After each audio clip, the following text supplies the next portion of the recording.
નમસ્કાર દર્શક મિત્રો, દિલોક સત્તા શોમાં આપણું સ્વાગત છે। સુદાનના ધૂળિયા રસ્તાઓ, ધગધગતી રણની રેતી અને ઊંટોની વચ્ચે જીવન વ્યતીત કરનાર એક માણસે તેનું ભાગ્ય એવી રીતે બદલી નાખ્યું કે સૌ કોઈ જોતા જ રહી ગયા। આ માણસ છે મોહમ્મદ હમદાન ડાગોલો, કે જેને હેમેદતી તરીકે ઓળખવામાં આવે છે। હેમેદતી એ સુદાનના રાજકીય મંચ પર એક એવું નામ છે કે જેના નામથી જ વિરોધીઓ તેમનાથી ડરી જાય છે, જ્યારે તેમના ચાહકો તેમની દ્રઢતા, નિર્દયતા અને બદનામ રાજ્યને ધ્વસ્ત કરવાના તેમના વચન માટે તેમને વખાણે છે। આ માણસ જે એક સમય રણમાં ઊંટ વેચતો હતો, તે હવે અડધા સુદાન પર નિયંત્રણ રાખે છે અને તેનું અર્ધલશ્કરી દળ રેપિડ સપોર્ટ ફોર્સિસ એટલે કે RSF દેશને ગૃહયુદ્ધમાં ધકેલી રહ્યું છે।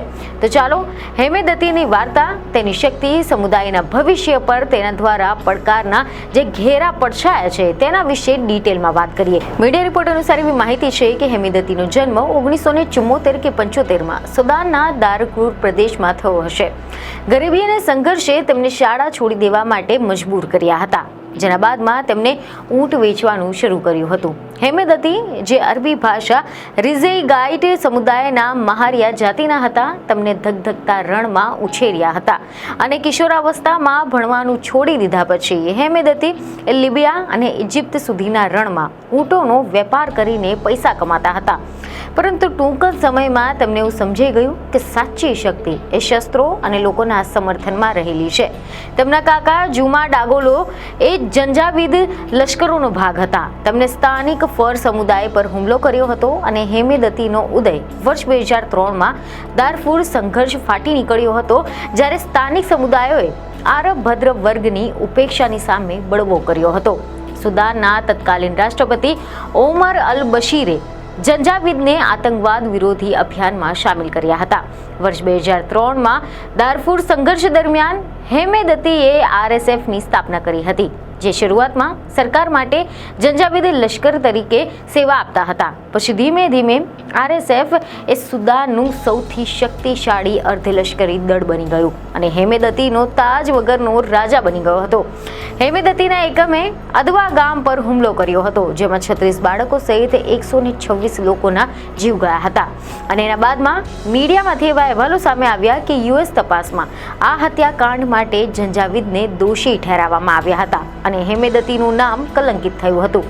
પરંતુ હેમેદતીએ આ તકની રાહ જોઈ હતી, જેમાં વર્ષ 2004માં હિંસાની ચરમસીમા પછી વર્ષોમાં હેમેદતીએ કુશળતાપૂર્વક પોતાની ચાલ રમ્યા હતા। તેમણે બશીરની સાથે સોદો કર્યો અને બળવાખોરોની સામે લડ્યા અને દારફુરની સૌથી મોટી સોનાની ખાણ જેબેલ અમીર પર કબજો કર્યો હતો અને એક શક્તિશાળી અર્ધલશ્કરી દળ અને એક કોર્પોરેટ સામ્રાજ્ય તેમજ રાજકીય મશીનના વડા બની ગયા હતા।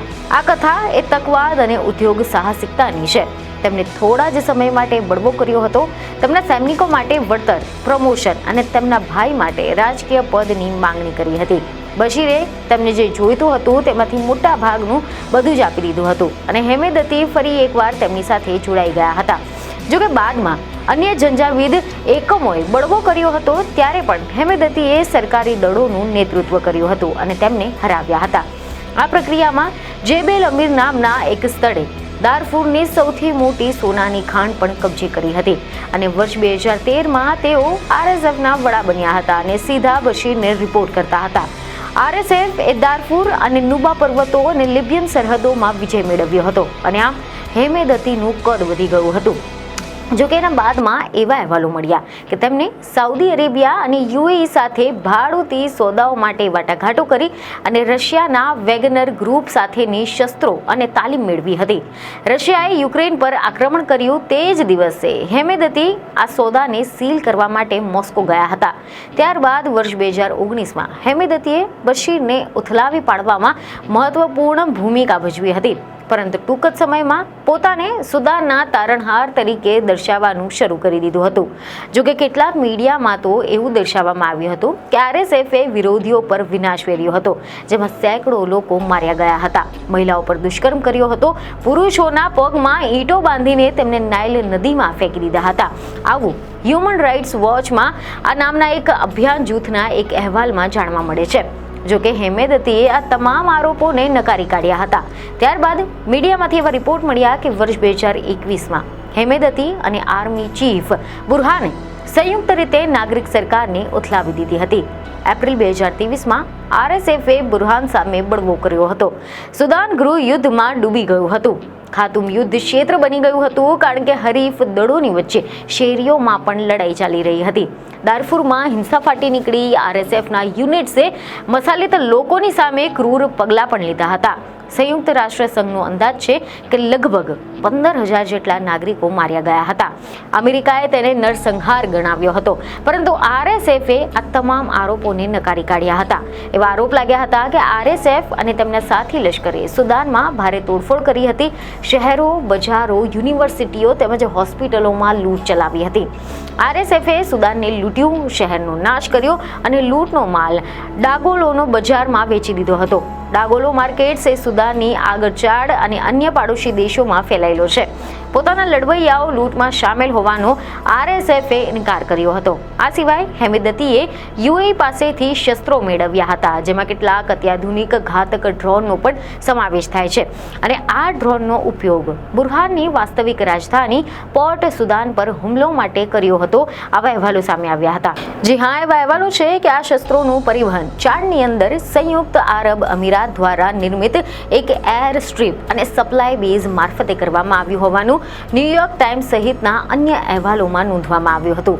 જોકે પોતે RSFએ શસ્ત્ર સજ્જ કર્યું હોવાનું યુનાઇટેડ આરબ અમીરાત ઇનકાર કરે છે. આવા શસ્ત્રોથી સજ્જ RSFએ તેના ભૂતપૂર્વ ભાગીદાર સુદાની સૈન્યની સાથે વ્યૂહાત્મક મડાગાંઠમાં ફસાયેલી હતી અને હેમેદતી કેટલાક નાગરિકો જૂથ, સશસ્ત્ર ચળવળકર્તાઓ અને ખાસ કરીને નુબા પર્વતોમાંના તેમના ભૂતપૂર્વ વિરોધીઓની સાથે રાજકીય ગઠબંધન બનાવવાનો પ્રયાસ કરી રહ્યા છે.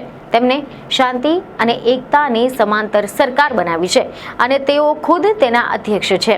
જોકે અલ-ફાશરના કબજાની સાથે RSFનું હવે નાઇલની પશ્ચિમમાં માનવ વસ્તીવાળા તમામ પ્રદેશો પર નિયંત્રણ છે.